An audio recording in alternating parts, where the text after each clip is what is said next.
In order to understand what is required of us, we have to know the time. Because it is time that dictates agenda. If you're a farmer and it's the wrong season, you got the right seed, you're not going to get a good crop. So wise farmers know that they must do the right thing in the right season at the right time to bring about the right results. Then what time is it? I'm not talking about your watch. I'm talking about God's time, that He set down that an end to this type of world would come. That's what we're living in now, the end of the world of white supremacy. Now, I don't need a, I want you to think, I'm not a racist. Never have been. I'm certainly not an anti-Semite. Never have been. But you charge me with all of these evil things because you're afraid of what is in my mouth, what is in my head, and what is in my heart. You don't have a scared to death black man in front of you.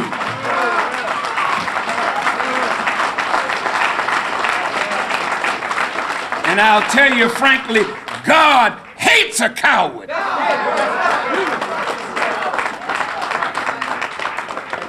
And I do too.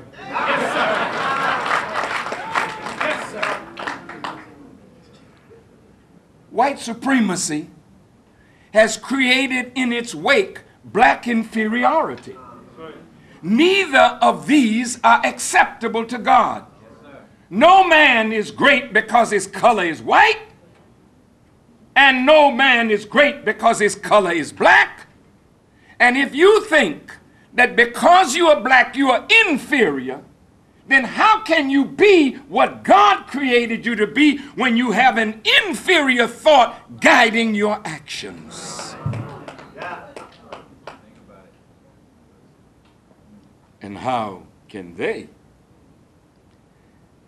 be successful in a new world order that is based on equity and justice and truth if I feel that I should be privileged because my skin is white or light?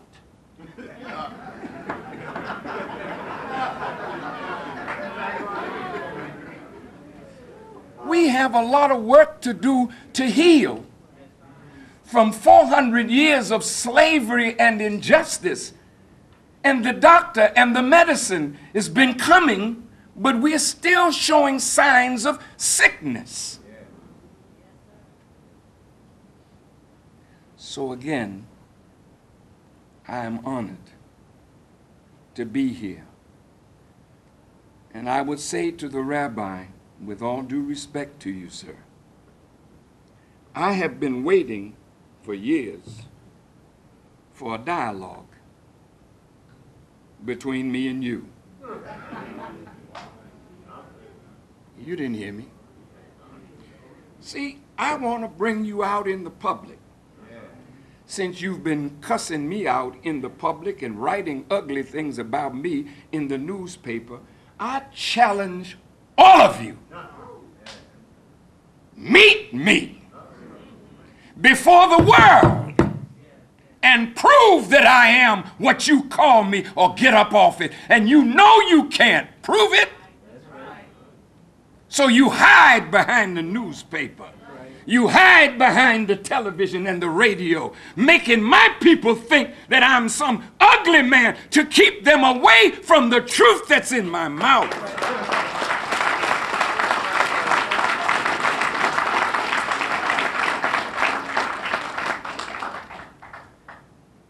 Before this year is out, I'm going to challenge my enemies, who are really yours.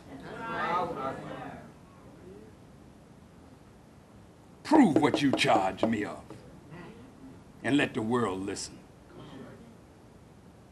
I have no doubt I'll defeat them all Because I'm standing on truth and I'm standing with God.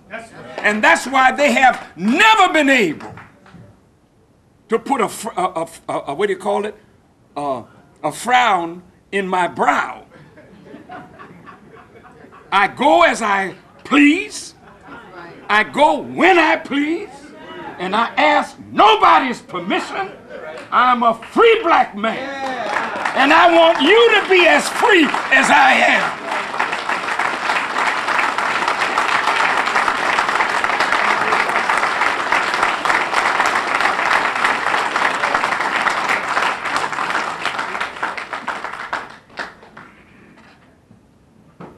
You can't ever be free with your mouth in somebody else's kitchen.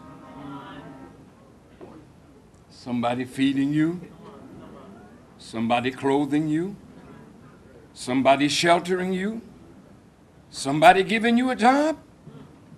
That's your boss. That's your master.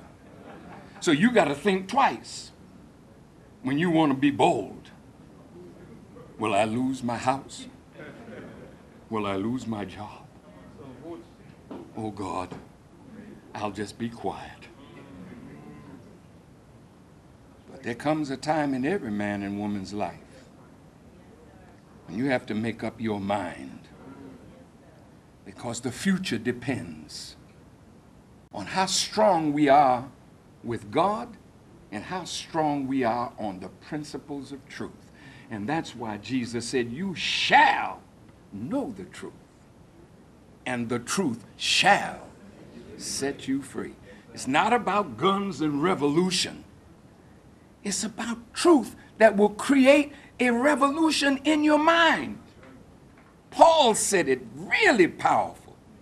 He said, be ye not conformed to this world, but be ye transformed by the renewing of your mind.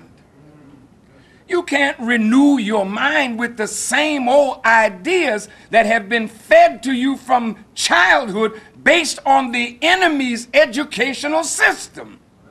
Sorry. Any man that won't treat you right is not going to teach you right.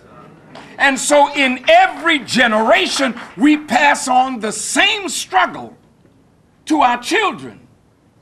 Because in our generation, we get to a certain point and we won't go any further.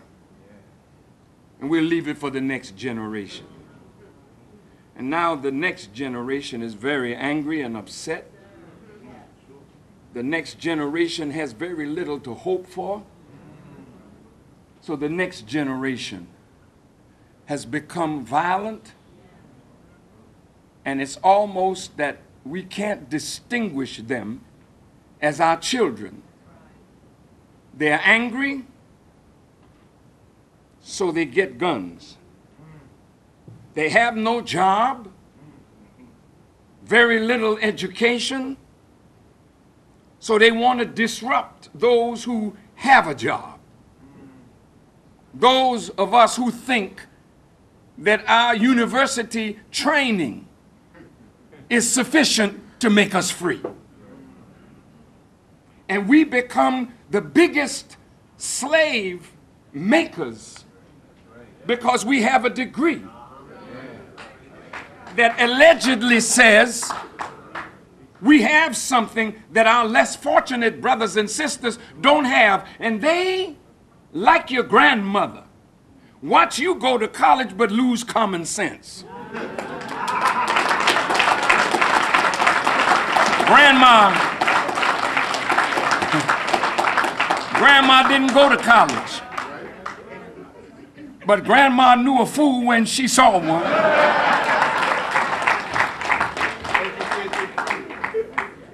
And all those famous sayings grandma would drop on us, you know.